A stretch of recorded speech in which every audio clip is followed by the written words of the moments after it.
That wasn't me. That was actually the Miami Heat. You can't get mad at me for what the Heat actually tried to do. You can't get mad at me for that. You're such a liar. That's what they did. You can't get mad at me because the Heat actually tried to trade him to Dallas, and Mark Cuban was being a big baby, and he goes, let's just mess with him and say we wanted Derrick Jones and Kelly Olynyk. I would have to send Nelson after your ass. I'll tell you one thing. There's no trust. For all the praise I give the Miami Heat's front office, one of the luckiest things to happen to them was Mark Cuban still being team petty and being a jerk to them because they needed Goran Dragic so bad this year. Yes. I mean, he has been awesome. Been absolutely amazing. So an absolute stroke of luck and not skill that Mark Cuban is a bastard. And so there's that. I'm just saying. But the Chicago Bulls, yeah, they're trying to overhaul their front office. They apparently have their eye on Heat VP of basketball operations, Adam Simon. Shane Battier has also been another guy. I remember he interviewed for the Detroit Pistons job at one point. They want to copy the Heat's front office structure. They may go after Derrick Jones Jr. in free agency. Derrick Jones Jr. is going to be an interesting one. I know he said I think it was to Anthony Chang of the Miami Herald this week, where he was saying that Miami is where he wants to be. Everybody wants to be Miami. This is going to be one of those interesting years where the Heat have to, whenever the offseason is, whenever that becomes a reality, they do have some decisions to make. But I don't think that Pat Riley and this Heat front office, which the Bulls will so badly want to copy, I don't think they're going to get. They're not going to get 30-11 again. So they're not going to get themselves locked up because Pat Riley knows what it is, and what it is he wants to go get himself a one last big orca, whether that be trading for Bradley Beal or whether that be going and signing Giannis Antetokounmpo in free agency. That's what he's going to go after, and it's not going to be signing somebody like Derrick Jones Jr. If Derrick Jones Jr. gets offered a heap of money, if Derrick Jones Jr. ends up getting offered $15 million a year, sometimes this NBA money gets nuts. And so because Derrick Jones Jr. is just a guy they found. And I think if you've seen anything with this team, no organization's right now better at just finding guys and getting the most out of them than Miami. Here's the problem, is that teams understand if you want these players, right? If you want the Tyler Johnsons, if you want, these guys, you're going to have to pay, a lot more money than the Heat are willing to pay. Mm-hmm. Now, what happened is a couple of years ago, the Heat matched those guys or offered those guys those big inflated contracts. So from that standpoint, yeah,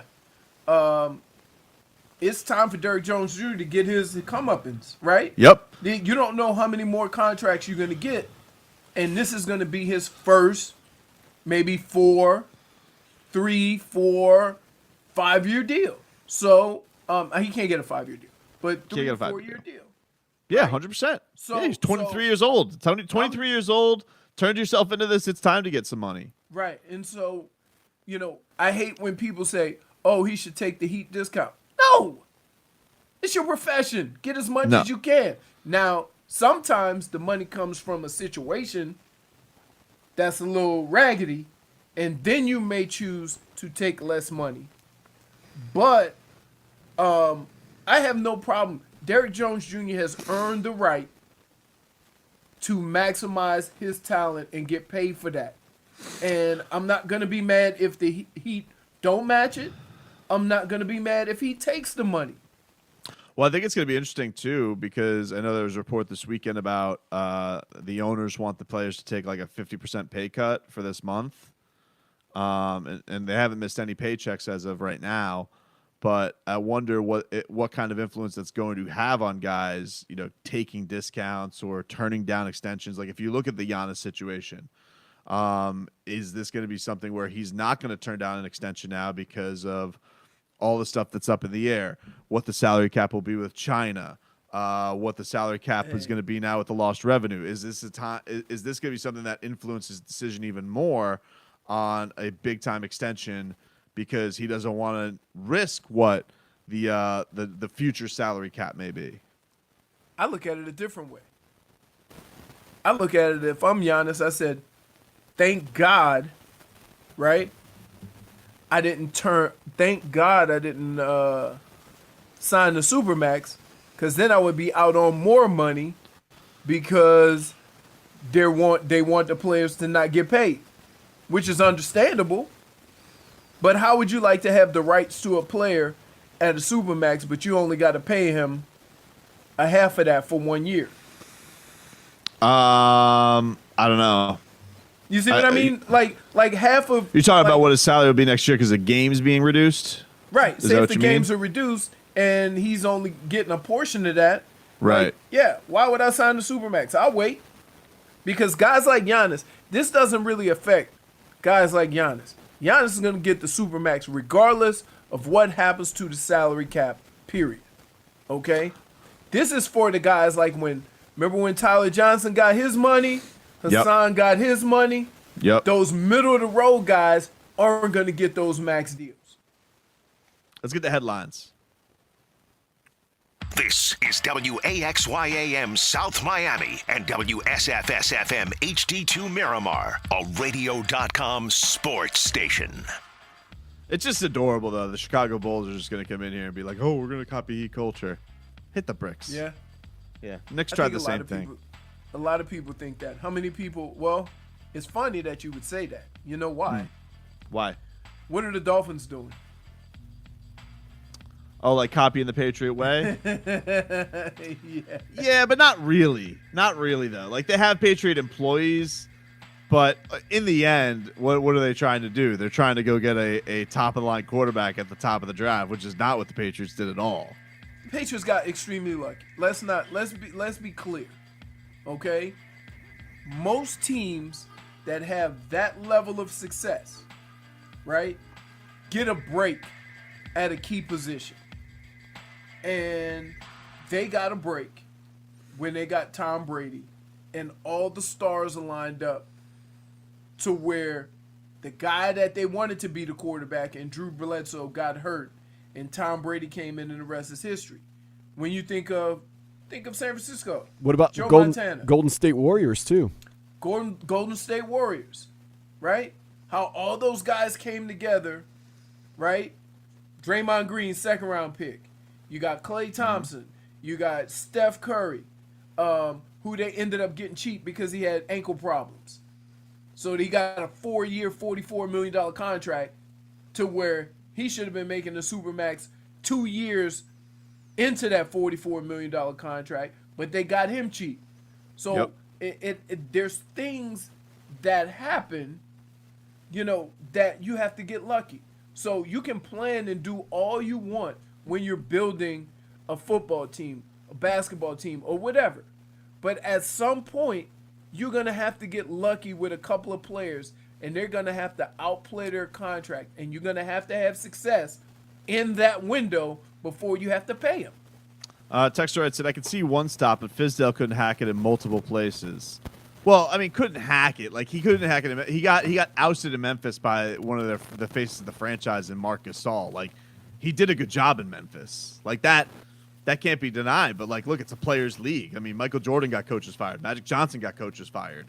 Like, Also, LeBron got a coach who went to the NBA Finals fired. Like, that's just like, if the best player on your team doesn't like you, that's not you not hacking it. And then what? Your career is supposed to be an indictment because of what happened with your time with the New York Knicks. Also, who, by the way, go ahead, Leroy. Go ahead. I would say this is that one of the things we always discredit, and this is with players, right? And this is with coaches, is when they go to a bad organization, right? We always tend to put it on the player and the coach. But sometimes that bad organization is just bad for a reason. Right. Because they don't do things a certain way. Now, I will say this. Memphis is a different situation. I don't know what went there. I think it was player. It was more Marc than Gasol. the organization. Marc Gasol hated his guts because Marc Gasol was getting benched in the fourth quarter for him. He was kind of going away from the big man, and he got in his feelings, and he got David Fizdale fired. But the New York Knicks thing, please. Come on. If you ever hold that against any player or coach that goes there, that's on you. Because you know that organization is just. Can we just talk about what a joke the New York Knicks are? So these jokers, this is what their organization is doing, Leroy, to deal with no basketball. They're doing a hashtag Knicks flashback. So whoever they're supposed to play on a certain day, they're putting on a bunch of moments that they've had against those teams. Well, yesterday they were supposed to play the Miami Heat. Now, Leroy, these jokers decide we're going to put up some moments that we've had against the Miami Heat. And it's just embarrassing. Like, look, first you hit the Allen Houston shot. Okay, dagger in my heart. Shout out to you guys. Good for you. You get to stick it to me once. But these buffoons have the audacity to put up a game from the Big Three era of Carmelo Anthony blocking LeBron James at the end of a game saying, "Remember this?" No, I don't, actually.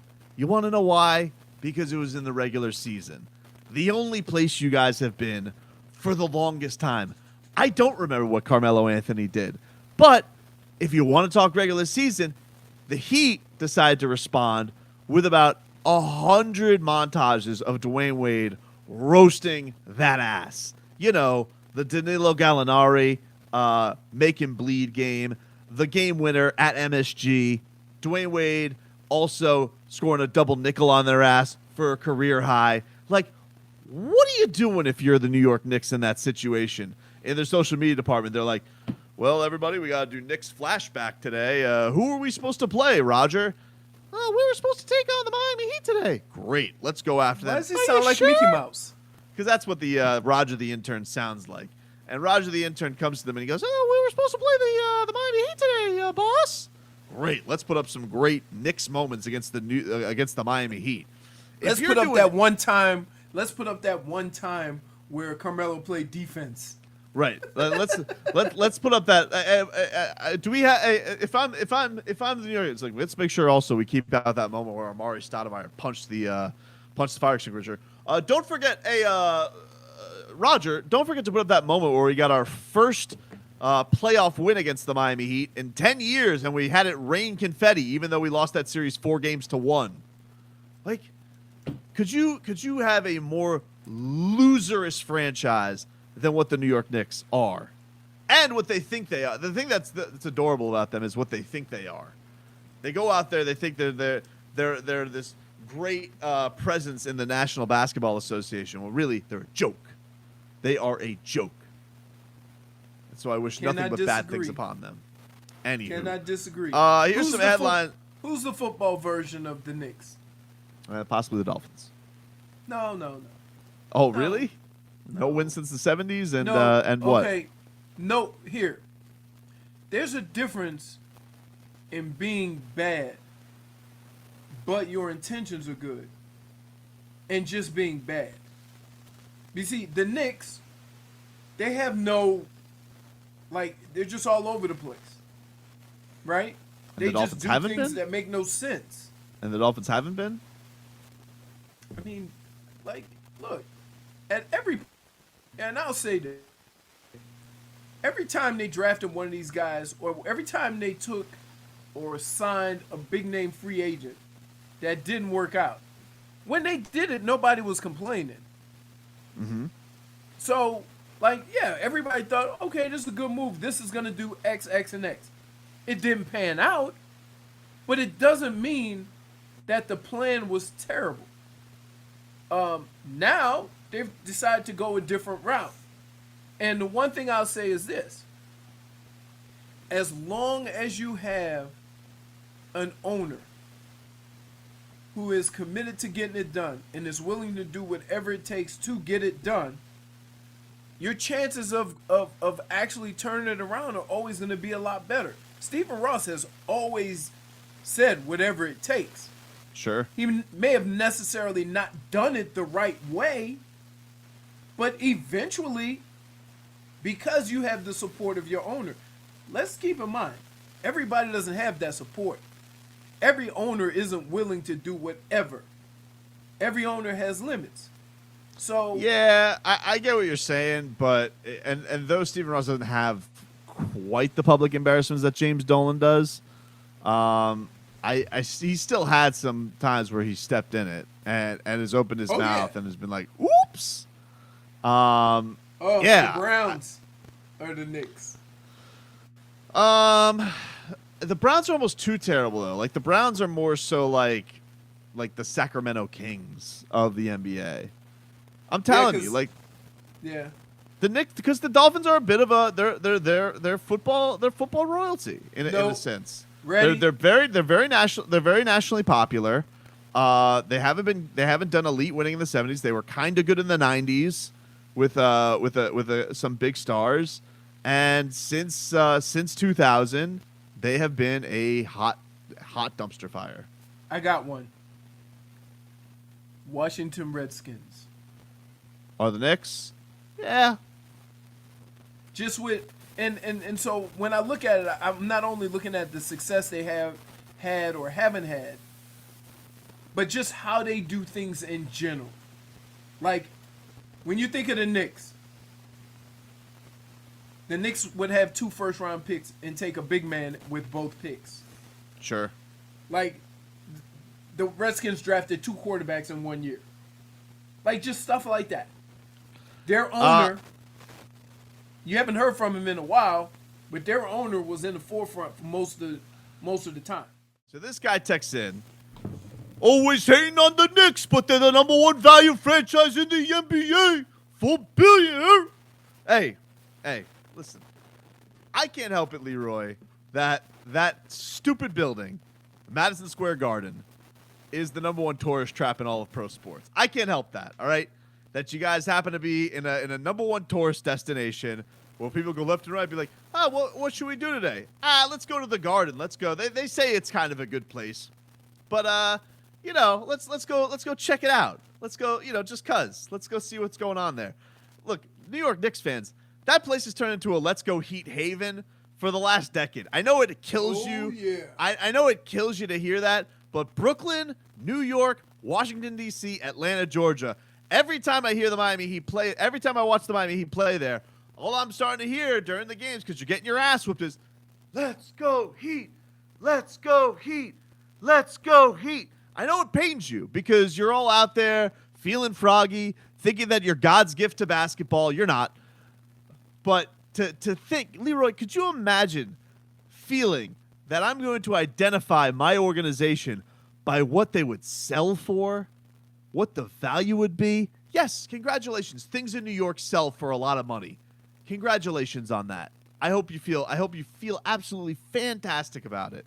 That things sell for a lot of money in New York, much like they do in LA. It's great. Good for you. Hey, bully for you. Could you imagine, Leroy? Could you imagine be like, the Dallas Cowboys haven't been very good in a long time, but my God, are they the most valuable franchise in all of sports? Huh? What are we talking about here? What a loser comeback to have to defend your franchise. We're the most valuable. I mean, James Dolan would get $5 billion. Huh? What? Do you think I give a rat's ass what Mickey Harrison could sell the Heat for? A rat's ass? I do. Hey, you want to know something? Chew on this, Knicks fans. Chew on this if you really care about that. The Marlins sold for over $1 billion. It's pro sports. They're not making more teams, okay? Jeffrey Loria swindled everybody into getting $1 billion+ for the Miami Marlins, Leroy. Nobody goes to those games. As much as it pains me, as a huge Marlins fan, nobody goes to those games. He got $1 billion. Like, does it really mean anything that you could sell your franchise for a lot of money or even the most money? No, it doesn't. You're still a joke. And the fact that you are doing anything in the midst of being one of the worst franchises in the National Basketball Association, the fact that you are going to go down memory lane because you are going to play the Miami Heat, and you're going to say that this is the day Jamal Crawford scored 50. What? Are you effing kidding me? I don't know what to say, Leroy. You say nothing. You just I can't say nothing. I can't know say you nothing. Can. I can't say nothing. I know you can. They put a screenshot of Carmelo Anthony hitting a jump shot over UD. It says 50 points, all jumpers. Like, come on, bro. Are you gonna actually put up a Carmelo Anthony picture against the Miami Heat of the two eras when Carmelo played for the New York Knicks and when the Heat were playing at that point, and compare what those eras were? I find that to be laughable. Laughable. That's all they got. That's all they got. And you know what? Good for you. Your franchise was one of the most painful memories of my childhood in your repertoire with that Allen Houston shot. But the fact that you call it, this is why you're a loser franchise, New York. Because you guys call that the shot, even though it's the most trash shot in history. I mean, it bounced a gazillion times, Leroy. Well, it was like a pinball. They like called Kawhi that. Shot? Yeah. Like Kawhi shot? They called that the shot. No. The Kawhi was at least like fade away. It's kind of hanging on the rim. It had a beauty to it. The Allen Houston shot's the most trash shot of all time. And they called that the shot. The actual the shot, Ray Allen, dagger. Right in there. Like he's done it a gazillion times in practice. And they're going to call that the shot. I hate the Knicks. You know, I don't care what kind of quarantine it is. I don't care what kind of pandemic we're in. Don't ever forget that the Knicks suck. Oh, we're not. But think about this. There's 30 NBA teams. Yep. Aren't they all playing the game, replaying the games where their team wins? Every team No. in the league right now is undefeated. Hey, if it's Heat Day, do me a favor. hold If it's on. Heat Day, skip that day. Hold on. I promise you, in all 30 cities, if somebody decides to replay a game where their team loses, his ass should get fired. Look, by all means, if it's T-Wolves Day, put up as many wins against the T-Wolves as you want to put up. But if it's Miami Heat Day, skip that day. Especially, here's the thing that drives me nuts about it. You know, you have all these memories against the Miami Heat, and they had a lot of success against the Miami Heat in the 90s. Like, a lot of painful memories for me, right? Yeah. And they decide, okay, let's put up Carmelo Anthony against the Big Three memories. I'm like, what? Let's put up Jamal Crawford scoring 50 against the Miami Heat with Dwayne Wade on the team. What? Like, of all the things you could have gone with, you could have gone to the treasure trove that you have, but you decide to go with these memories where it's just like, yeah, but you guys got your ass whooped a lot by the Heat in that time. What do you want them to do? I want them to go straight to hell. I want the New York Knicks to do me a favor and take a one-way ticket right to hell because I hate that franchise, everything about it, and their fans. Hey, aren't they already there? Do me a favor, extend your stay. Go right to the Devils front desk and say, hey, I'd like to extend my stay right here in hell. Bobo in the Bronx. We are the most valued franchise in the NBA. Who cares? You guys don't want the owner anyway. So we'll want him to be even more rich? He'll kick you out if you tell him to sell the team. Yep. What are we talking about here? And the other thing, David Fizdale, we watched his games. He was a terrible coach. You guys went out there. You gave him Julius Randle as his big free agent haul. Here's Fizdale thinking, yes, I'm getting me, Kevin Durant, and Kyrie Irving. But your franchise was so much of a joke that he couldn't even get that because they were like, look, Fizdale, we'd love to come play for you. Unfortunately, your franchise is a dumpster fire, so we're going to go to Brooklyn. You guys got outwailed by Brooklyn. There are no Nets fans, Leroy. In your own city, you got outdone in free agency.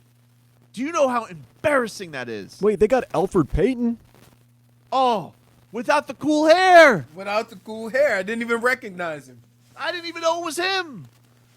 I feel bad for Wayne Ellington, though. I loved Wayne Ellington on the Heat. But this was the plan all the way. Didn't he get traded or did he sign with them? Who? Wayne Ellington? He signed a free agency. Okay. He Texter doesn't writes in, even play. Tobin.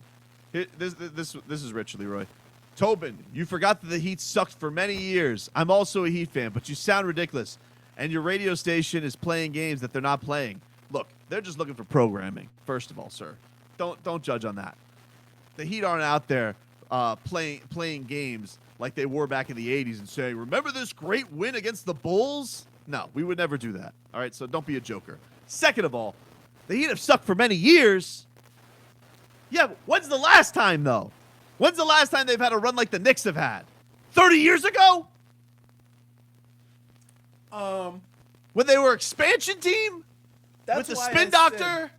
That's why I said every NBA team is undefeated right now. Everybody's playing games they won. Nah.